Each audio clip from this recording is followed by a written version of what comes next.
Your Coca-Cola bottler presents Claudia.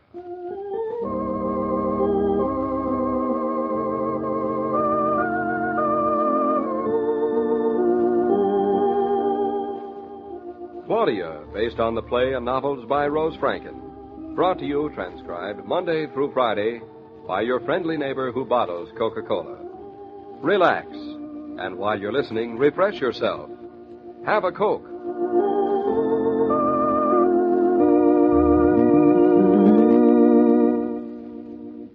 And now, Claudia.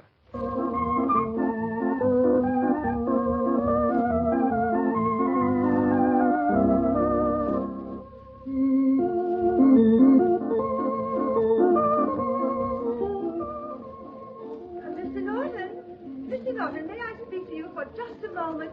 Just a little moment.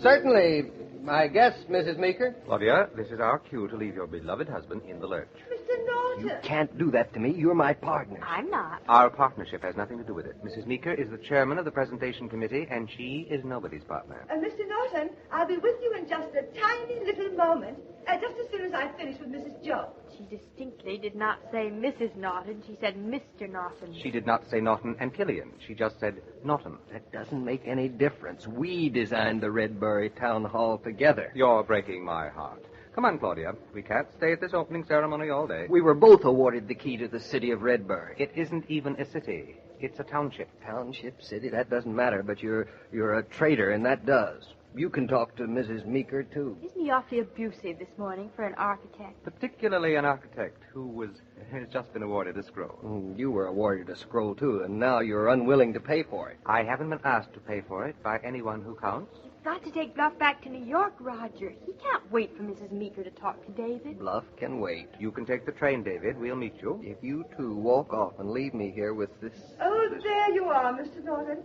Won't you come over here? I'm afraid to leave my registration book. Certainly, Mrs. Meeker. I'll be glad to. If you leave me now... Oh, Mr. Naughton, it must be so exciting to be an architect. Don't you have the most thrilling experiences? Well, I never exactly think of them as thrilling, Mrs. Meeker, but sometimes they are very satisfying. Satisfying? Oh, what a beautiful way of putting it, Mr. Naughton. We here in Redbury are so thrilled with our new town hall that we can't help thinking how very, very thrilling it must be for you. Oh. He just laps this up your husband, doesn't he? I'll have to take out all his hats and have them stretched. I don't see why we should wait any longer. He isn't going to let that woman stop praising him. Roger and that poor dog sitting out in the car starving to death. But he'd feel so much better if he knew that his master had just been given the keys to Redbury. And, Mr. Naughton, the excitement of seeing it all take shape under your hands, it must make you feel just like Michelangelo. Well, not all of the time, Mrs. Meeker. The minute Mayor Collins announced that we were going to have this official opening, I said, we've got to give Mr. Naughton the keys to the city and a special scroll with flowers. It was very generous of you, Mrs. Meeker. Generous. It was nothing to the way we felt.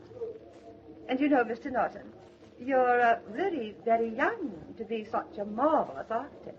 Well, Roger, I really don't see how David can expect us to stay here when he's having such a wonderful time and nobody's even talking to us. Look at that smile on his face. I haven't seen him so happy since the day we lost 2 important commissions. David's only vice, Roger, is that he just hates people to praise him and fuss over him and baby him. He'll grow up.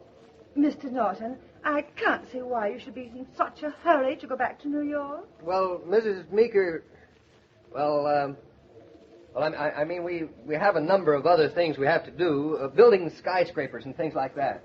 Oh, I wish you could stay this afternoon anyway. We could have lunch at my house.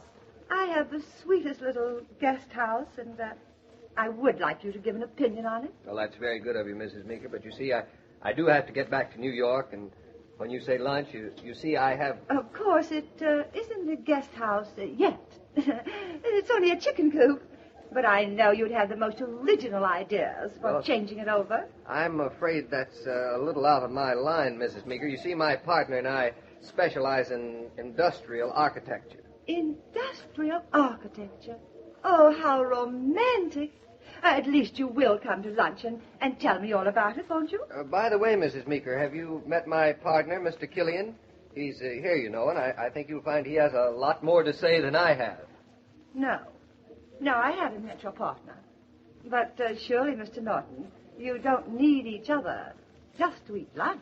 Well, I think this would be a very good time, Mrs. Meeker, for you to meet Mr. Killian.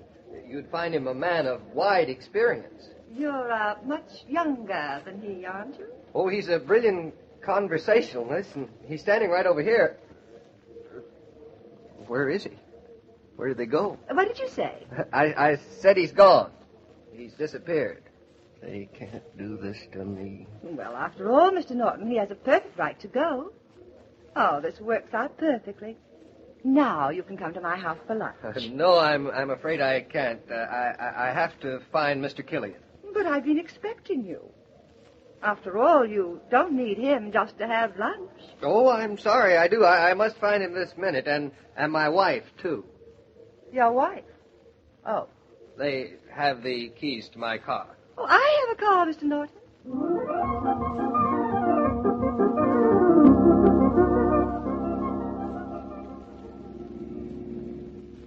I suppose I ought to be very grateful to you two for waiting at all. We weren't going to. It was awfully mean of you to sneak out ahead of time and catch us. And it was also very mean of you to keep poor Bluff waiting so long for his lunch. Where will we take him?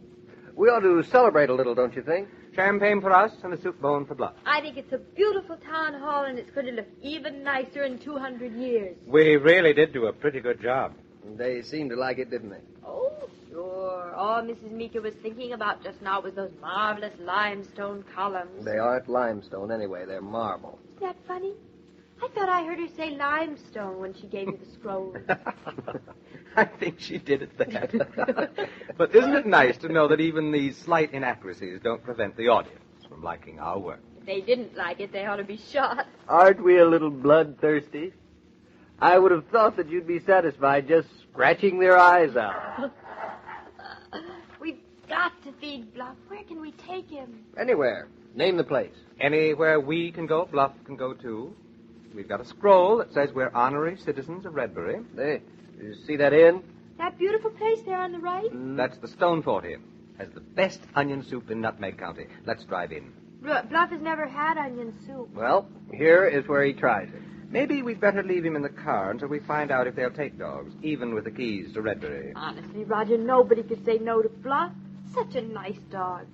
But if you insist he stays in the car, I'm staying with him. And if you stay in the car, I'm staying with you. Well, I guess I'm selected to show our credentials to the head waiter. Don't let Bluff eat off a leg. We'll have him fed in a minute. You're right. Who could refuse that dog? It's really wonderful to travel around with a famous pair of architects. You're almost as good as a lockpicker. You can get us in anywhere. Well, that's so sweet. I'm driven to thanking you. Does that scroll give you the right to kiss me before lunch? Don't know. I really haven't read it all through. Maybe it wasn't so silly to wait in the car. That kiss was nice. I wonder what's holding up Roger.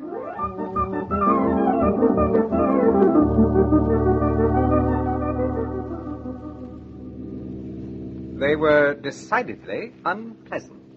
Maybe if they'd seen Bluff instead of the scroll, they would have let him come in. I can't see why people are so persnickety about dogs in restaurants. Not everyone is.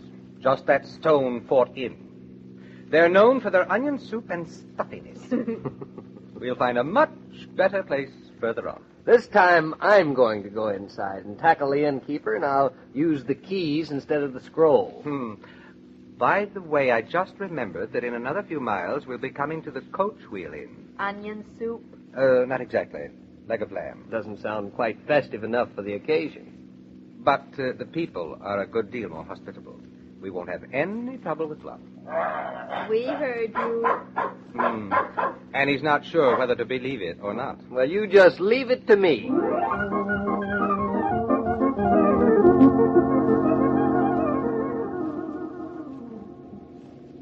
So that was the Coach Wheel Inn. Their manners were more like a steamroller. I thought surely they'd allow us to bring in a dog.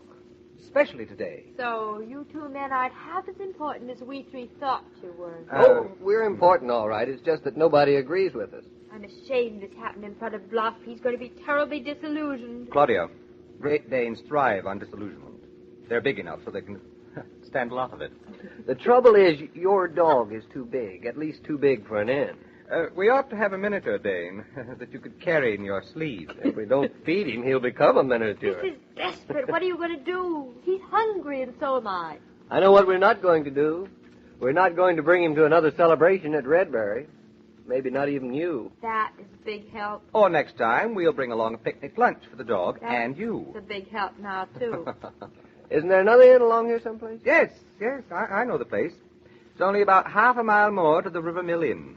Leg of lamb? Caviar. Ooh. I'm afraid our scrolls won't be much help there either. I'm afraid you're right. All I can say is if somebody'd given Bluff a scroll, he'd do a lot better for us than we have for him. Yep. There's the River Mill Inn. Hey, David, aren't you going to stop? Not even. Did you see that doorman? What's the next place?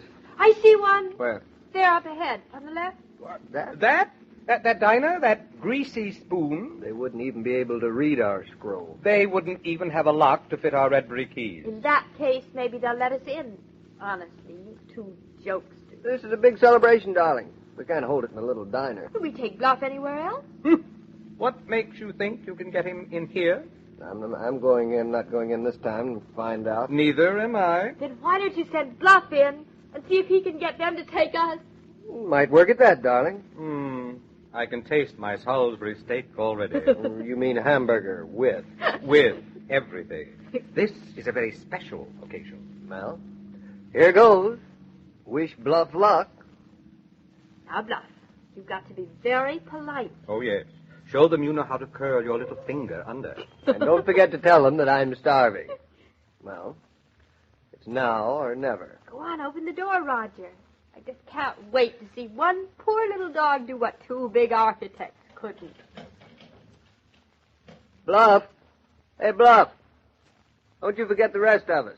I wish we'd thought of this at the Stone Fort. The food there is really much better. Not so fast, Roger. We still haven't got in here yet. We're going to. Listen! You see? They've given Bluff the keys to the diner.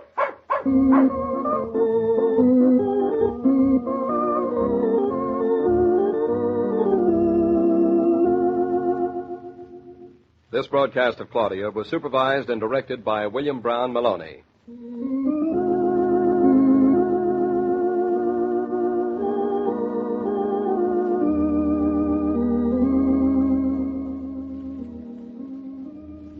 When you hear your men folks talk about having a Coca-Cola cooler right on the job, does it ever occur to you that you have a white cooler in your own kitchen?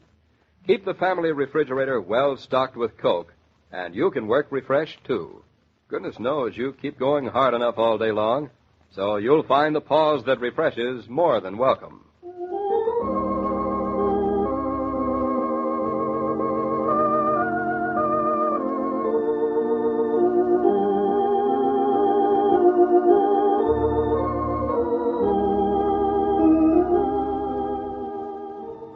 Every day, Monday through Friday, Claudia comes to you, transcribed, with the best wishes of your friendly neighbor who bottles Coca-Cola.